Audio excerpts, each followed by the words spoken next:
Hey everyone, welcome back to the channel. Today we're breaking down Fiverr fees, what freelancers and buyers should expect, and how to make the most out of the platform without surprises. If you're new to Fiverr or planning to grow your freelancing business, this video is for you.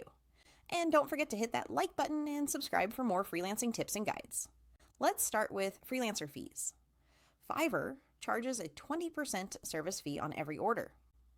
That means if you sell a gig for $50, Fiverr keeps $10 and you get $40. This fee applies to all types of gigs, including extras and custom orders. While it might seem high, it covers the platform's payment processing, dispute resolution, and support tools, which help you focus on delivering quality work. Next, let's talk about buyer fees. Buyers also pay a small service fee when purchasing gigs. This fee is usually around $2 for orders up to $40 and 5% for orders above $40. It helps Fiverr maintain a safe and reliable marketplace while providing customer support and ensuring smooth transactions. Now, a few tips to make Fiverr fees work for you. As a freelancer, price your gigs strategically so the 20% fee doesn't cut too much into your earnings. For buyers, remember that the fee ensures you're working with verified freelancers and protected payments. Being aware of these fees helps you plan your projects and budgets better.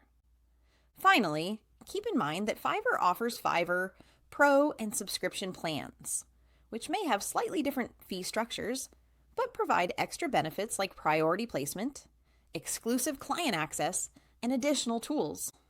In short, Fiverr's fees are designed to keep the platform safe, reliable, and professional. Freelancers should factor in the 20% service fee when pricing gigs, and buyers should expect a small service fee for secure transactions. Understanding these fees helps both sides make better decisions and get the most out of Fiverr. If you found this video helpful, give it a thumbs up, share it with friends who are freelancing, and subscribe for more tips on succeeding online. Thanks for watching, and I'll see you in the next one.